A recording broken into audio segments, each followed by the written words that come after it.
DashLink is DoorDash's version of last mile delivery. Let's take one of their partner companies for example, Factor Meals. It's like a pre-made meal to door service. If you order Factor from their official website, the box doesn't actually come from Factor's own driver. Factor and other partners ship their products in bulk to a DashLink hub, and when a customer orders from one of their websites, they put together a route of different packages and send it to us drivers with 50 at a time. That's what these orders are. They're just random packaged goods from online retailers. TLDR, they copied Amazon Flex's homework. But all of that being said, this still doesn't tell me if these routes are any good. It's just like Amazon Flex. Higher base pay, more miles. I have to compare them. And I could just sit here and read screenshots and speculate, but that's no fun. In this video, I want to get 3 different DashLink blocks, offers, routes, whatever the they call them, and see for myself. So the night before I took my first ever DashLink offer, I joined the waitlist in the Dash Preferences part of the Dasher app, which meant all I had to do to see these offers the next day was be in a Dash during the estimated pickup window of 8 a.m. to 1 p.m. You do not need to be dashing in the same zone as your local DashLink facility to receive an order. You can get it from any zone. And while the first one I ever received was a complete joke as it was only one item for $6, the second offer was more of what I was expecting. Okay, so I just accepted that offer. I wish I wasn't filming while I'm literally on the interstate. But when you accept a DashLink offer, DoorDash gives you 5 minutes to get going. It's the same amount of time that they give for food delivery, which doesn't make any sense. So we're headed to the DashLink facility now. As you can see, $117 for this route. So let's go ahead and see what this pickup process looks like.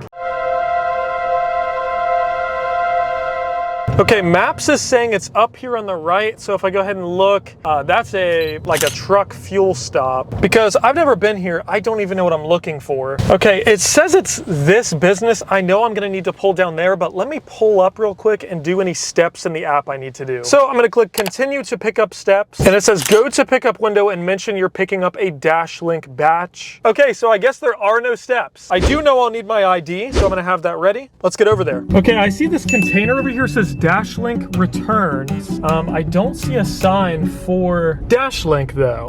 Actually, wait, this sign right there says DoorDash on it. Pause. This company is worth $105 billion with a B, and yet the only sign at the entire facility that gives me any indication that I'm at the right place is this single fucking 8.5 by 11 inch sheet of paper that says DoorDash written in Sharpie. What? So I guess I go in here. Regardless, I pulled into the warehouse where a guy told me to park anywhere, and I came up to his desk. This is when the employees were supposed to scan my ID, but they never did, despite the app saying multiple times that it was required, and even the sign at the entrance said it. That seems like kind of a security issue, given that literally anyone could just drive in there, say they're a Dasher, and get a route full of thousands of dollars of merchandise and access to 52 different customers' full names and addresses. They gave me a route card just like Amazon Flex does, and I had to scan each package individually. But immediately, I could tell the Dasher app was not designed for this route style of delivery. As I'm scanning the barcodes on the packages, it just wasn't working. Most items, I needed to scan multiple times for it to read properly. It's not like I was doing anything differently when it was working. The phone camera had a clear view of the barcode every single time. It was just complete luck whether or not the item would scan. And other times, the app would just crash and make me find and rescan items that I've already scanned and put away into my car. This made the pickup process really slow, and not because I did something wrong or even because the warehouse did something wrong, but purely because of the app. So nasty foreshadowing here. Another time-consuming issue I had can only be understood if we give some context to how Amazon Flex works. On Flex, the warehouse puts stickers with corresponding numbers on the driver's packages, so you know in which order to organize them in your car, and when you get to the customer, you can easily find which package is theirs by looking for the matching number that's in the app and on the package. When you reach the customer, Amazon also says whether the package is a box, plastic bag, or an envelope, which helps you quickly identify which item you're delivering. DoorDash doesn't do any of this. There are no stickers or order numbers on the packages. The only way to know which delivery is which is by checking the name that's in the app and then find the package in your car that has that same name. But when you have 52 different customers, that is a headache and sometimes adds minutes to each drop-off. To give DoorDash a little bit of credit, if you're lucky and the app is working properly, which to my estimate is about 3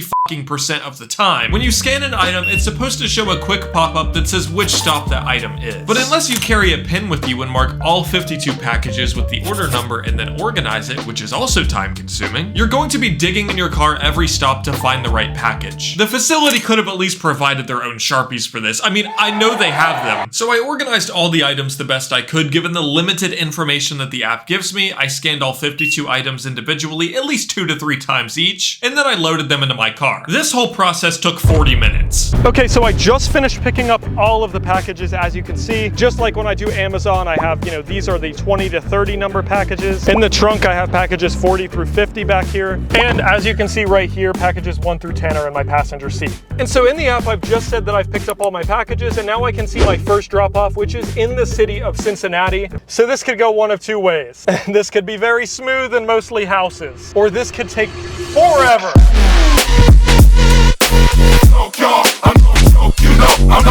Whoa, pause again. You thought this transition would end with me being in the city and on my first delivery? Well, that would be the case, but the Dasher app broke again, causing even more of a slowdown. For this segment, we're gonna be paying attention to this little button right here that says directions that, when you click, is supposed to navigate you to the next customer's address. This is how you get from delivery to delivery. I'd click it, nothing would happen, and it just wouldn't work. What the fuck?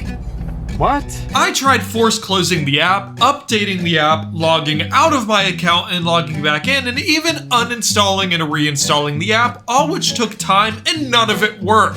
That's not like a key function to the app or anything. Okay, so then now I have to fix this myself. Well, luckily DoorDash has a feature where if you hold down on the customer's address, it copies it into your clipboard. Even though I shouldn't have to do this and it still adds unnecessary time and friction between every single delivery, I can just copy the address, open Google Maps, and paste it in. But when I tried that, the address that I copied in directly from the Dasher app was the wrong address. I wish I was fucking kidding. It didn't even copy an address of a random customer. It literally just copied a random address that wasn't on my route that was over 30 minutes away. $105 billion. Let's remember that, guys. $105 billion. So I had to manually type in the address in between all of the 52 deliveries because the app just won't work. Really? Should I really have to do that every delivery? This is a delivery app that cannot do the basics, like mapping me to a delivery. What? So after typing in the address to Google Maps, I was finally on the road. There was a lot of construction going on in the southbound interstate, so traffic was going 30 miles an hour, and it took me a lot longer than expected to get to my first delivery. And when I did, I might not have known it yet, but this was about to be the worst shift I've ever had. Oh my goodness! All right, first package. It looks like this is some shoes.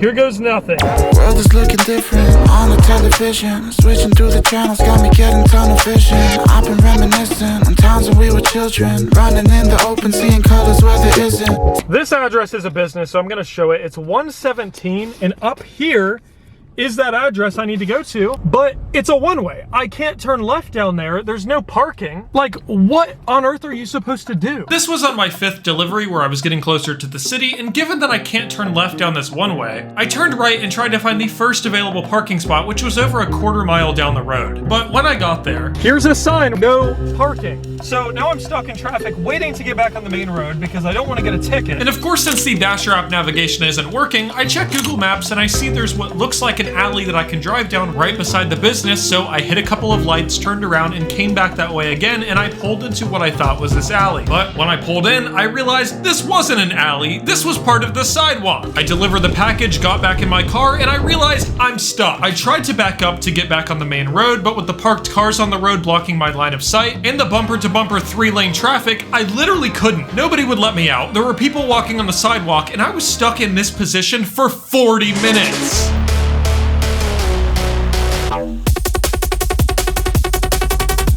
Finally. I am now 2.5 hours in, and I've done, I think, 10 deliveries. I'm gonna be here all fucking night. Also, my next one is also an apartment. That seems to be a common theme here. This is going on the 10th story of this apartment building. The 10th story! Like this building looks like the fucking Eiffel Tower. But anyways, let's get up there. Let's get to that 10th story.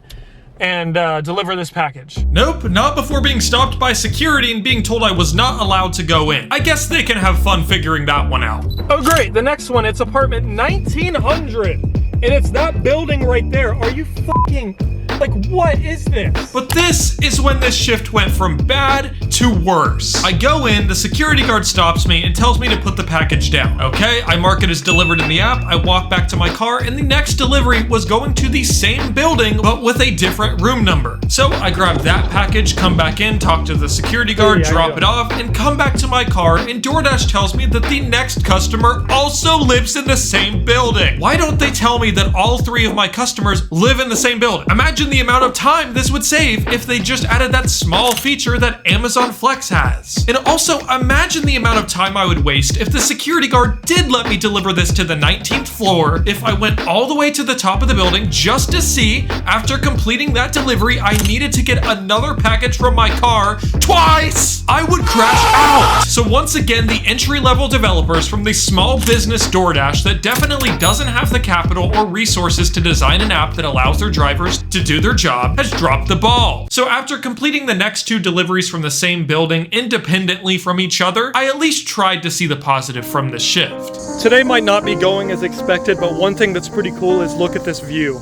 You can see pretty far down there. That's a one good thing coming from this shift. That's pretty cool. What a pretty view. Oh, that's so nice. Oh my God. Something better come my way before I freak the fuck out. Okay, I know I gotta start looking too, but oh my God, I think I'm doomed. Just a few deliveries later, and a storm came out of nowhere. Like a really bad one. I made a few deliveries at the start of the storm when it wasn't so bad, but once it picked up, it was getting dangerous. And if you think I'm exaggerating, I pulled over at a random business after a delivery because I couldn't even see the road, and not once, not twice, but 3 times, lightning struck so close to my car that it interfered with my dash cam. Oh my goodness!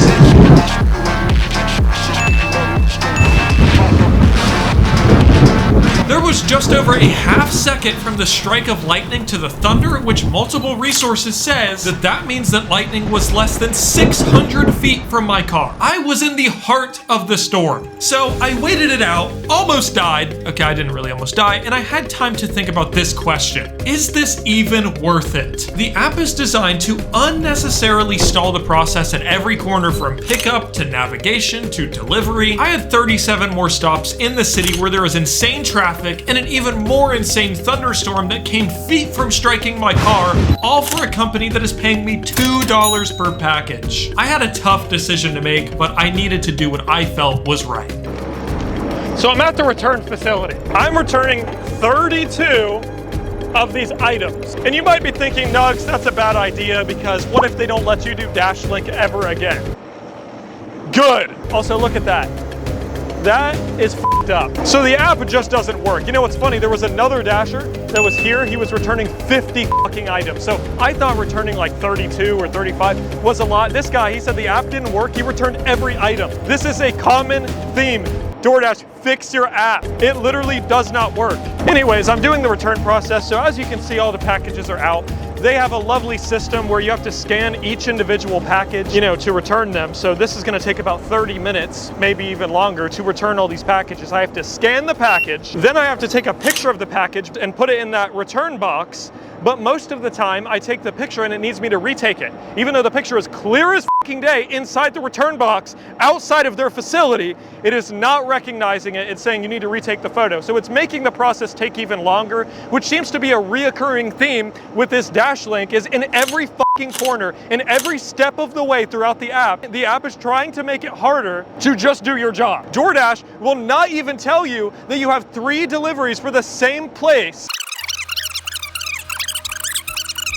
DashLink is so fucking bad. Anyways, like I said, whatever they choose to do with me returning the entire fucking order, and they're paying me for it too, so that makes me really happy. Whatever they choose to do, I don't care. What they chose to do was pay me an additional fee for every single order that I returned, increasing my total to $189 for 7 hours while I only drove 90 miles. Additionally, the next day, DoorDash locked my account from ever seeing or completing a DashLink order ever again. Thank goodness. So for any Dashers out there, if you take a DashLink order and have the same experience I did and the app doesn't even let you work, just return them, get your extra pay like I did, like the other Dashers I talked to did. And if they keep seeing return after return and it hurts their wallets, maybe, just maybe they'll fix the app. But my advice is just don't accept one to begin with. Amazon Flex is way better anyways. Fuck this company, Whoa, dude. whoa, whoa, don't say that. I hope they deactivate me. Don't say that. Hey, Suck my fucking dick. stop.